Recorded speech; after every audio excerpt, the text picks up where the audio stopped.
Welcome to 3 Minutes of Hope, because hope is the antidote to fear. Have you ever felt like God had raised his fist against you? Maybe it's a loss of something in your life, a loss of income, a loss of family, a loss of home.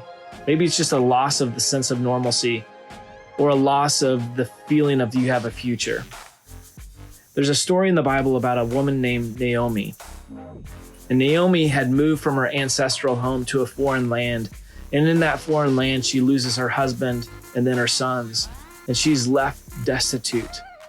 And those are the words that she speaks. She says, "God, why have you raised your fist against me?" And I know that feeling just recently in my life. You see, my wife and I, we had bought her studio building. And we felt like it was a gift from God. And we actually sold a piece of property that we had, a small piece of property to help pay for the down payment. And then 2020 comes and the COVID-19 comes and our tax bill comes. And we had some money set aside, but that money was all used up. And it felt like God had raised his fist against us in this moment. And here's what Naomi does. And it's a moment for you for hope. You see, she does two things. First of all, she says the hard things to God. She says, "God, why have you raised your fist against me?"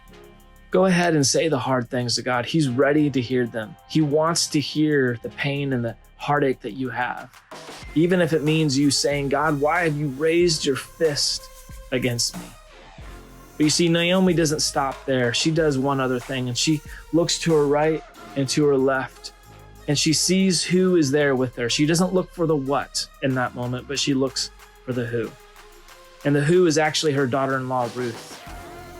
And in that moment, there's a bonding between these two women that goes on to save both of their families. Who is it that God has put into your life?